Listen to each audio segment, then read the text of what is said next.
They're definitely from real accounts. Speaker Johnson, quote, the passage of today's continuing resolution puts House Republicans in the best position to fight for conservative policy victories, unquote. Brother, I think there's Brother Johnson, I just think there's a huge gap between the fantasy you're living in, and that's a fantasy. And we're going to have to help you correct this situation. Or, it's just a billet, dude. But this was I got to be blunt, this was just a atrocious performance. You haven't come forward. This is happy talk. Let me repeat happy talk. The passage of today's continuing resolution puts House Republicans in the best position to fight for conservative policy victories. Show me. Let's map it out. And the scuttlebutt is that the moderates came and they said, listen, we can fight for shutting the border, and we can fight for sealing the border, and we can fight for cuts, real cuts. And we can fight for that, but we need time to socialize this. We need time to work this in our districts. We're in the 11th month of this deal. They haven't worked it. You buy that argument? I don't buy that argument. Do you think they're going to do any more to sell that than what's evident? And particularly, they blame it on these New York guys. Do these New York districts in Long Island and up there with Lawler and that crowd, did they not get New York City TV? Did they not see what's happening in Midtown Manhattan? Did they not see that the education system is being crushed, that the healthcare system is being crushed? You got illegal alien invaders from the Roosevelt Hotel to the Row Hotel down there in Times Square. And Adams is sitting there taking money. It looks like the FBI grabbed someone taking money from the Turks. And by the way, have sold the Roosevelt Hotel to Pakistan to Pakistani heir. That he's asking for a $5 billion bailout, of which we're never going to give him a penny. Do their constituents need any more to understand that there's a crisis on the border? Do we need another 75 days to do that? Because that's what you're asking me to believe. Let's have just a blunt conversation. Because if you don't pull this off in another 75 or 100 days, our crew is going to say, hey, look, you had your turn. I got you, and I got the biblical worldview, and you got weighed and measured and found wanting. This is a tough town. This is a town without pity, and it has to be. Because the nation, have I said this before? The nation's in a crisis. And in a crisis, you work 20 hours a day, 7 days a week, or more. We're either in a crisis or we're not. This is either real or it's not. If it's not, then hey, let's put this out. And you should put these kind of things out, man, dude. Come on. And I quote: the passage of today's continuing resolution puts House Republicans in the best position to fight for conservative policy victories. Dude, you take that to Fox News. Take that over to Murdoch. Get up on Sean Hannity tonight and repeat that. And have all the Republican establishment pat you on the head and say, but you're a statesman. You did something. You're a statesman because we're not going to have any more omnibus. You're a statesman. That's what they're going to say. And on CNN and MSNBC, you're a statesman.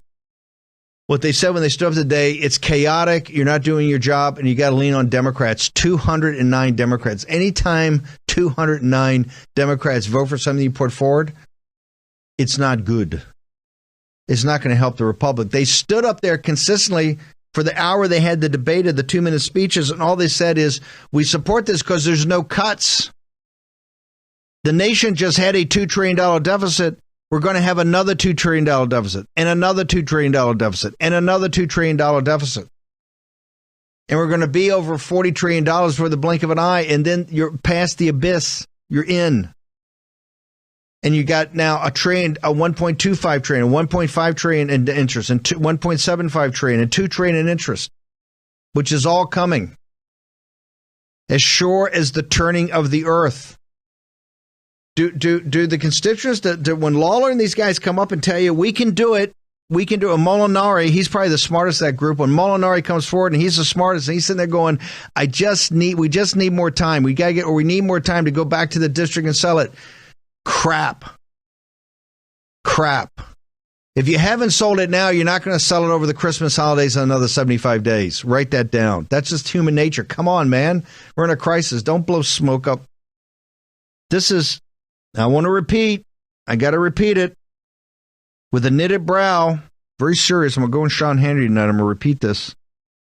The passage of today's continuing resolution puts House Republicans in the best position to fight for conservative policy victories.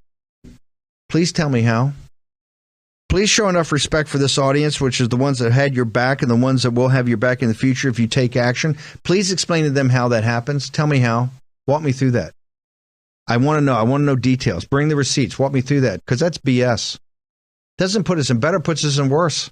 Oh, no, because I got the ladder, and the ladder's going to get 2 shots of this and 2. You haven't shown that you'll use any leverage at all. You haven't shown anybody. You got 127 guys that don't have any stones, and right now you're not cracking heads. We need to crack some heads, metaphorically, MSNBC and Media Matters. We need to crack some heads. You need some old-time religion over there. You're a biblical worldview Christian, give me some Old Testament. That's what I want. I want some Old Testament. Come out like an Old Testament prophet. The Old Testament, they weren't no happy clappy. No Sermon in the Mount in the Old Testament. That's what I want right now. Your biblical worldview, pick it. Go Old Testament or Revelations. Either one. Pick it. No Sermon on the Mount. We don't need that. We don't need the meek inheriting the earth. Because you come across as meek, and that's fine. You have lived Christianity, and you're a good man. But now a good man has to turn to a hard man. You're going to be hard as a rock. This is not easy. They're going to chew you up. And everybody's saying discernment, you're a statesman, and all the guys on Fox Night, Murdoch News, yes, this is terrific because, he's not shutting down the government. Dude, it's a leverage point. Use the leverage point. Force them, because the sun's going to rise on Saturday morning, and you're going to sit there on Monday, and it's all going to be fine. Except they're going to be scrambling around to press appropriate. These guys are so, these House people are so intransigent. They're so intransigent.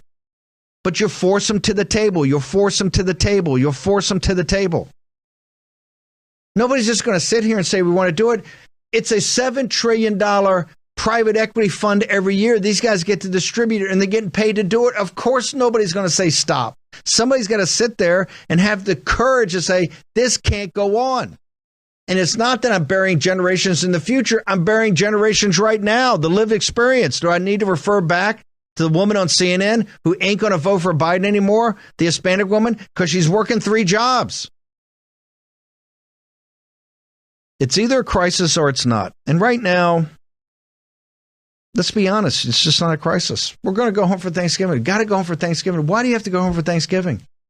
The Capitol's a big space. Just bring some turkeys in there. Bring your family in there. Say a big blessing in there. Let's make it monumental. The year that they had Thanksgiving dinner, serving. And by the way, invite the poor. Let's have the soup kitchen and hand on. Invite all the poor in D.C. There are plenty here. All the street people. Invite them into the Capitol. Cut up a bird. And then keep working. Go back to work and say, hey, look, honey, can you help with the bird? I got to go back into the thing. Or, Kay Granger, come into work. Come on, let's do it. Everybody. We'll bring the nation together. Congress is going to sit there and work. It's either a crisis or it's not. Oh, it's the holidays. It's the holidays. It's called Thanksgiving and Christmas. Thank you very much. Our Lord and Savior Jesus Christ, to save the New Jerusalem, he would say, hey, commemorate my birthday at work. It's fine, at work. Because you're saving the New Jerusalem. I'll give you a pass. Go to church, but go back to work. Go back to work. This is all a big deal because you guys want to go goof off again. He took 6 weeks. Anybody in this audience gets 6 weeks off from 1 August until the middle of September? Did you get that? No, you didn't get that. No, you didn't get that. It's either a crisis or it's not a crisis. I got to repeat this one more time. This is so good. I think I'll put it up over my bed tonight. The passage of today's continuing resolution puts House Republicans in the best position to fight for conservative policy victories. I didn't even attach a tiny, you know what I did? I slipped in the farm bill so we extended to next September, which is in the middle of a presidential campaign after Labor Day. So I'm sure that's not going to get kicked down the road to dump on Trump's lap the first day he's back in office in 2025. It's a beautiful thing. But I'm positioned now for conservative victories.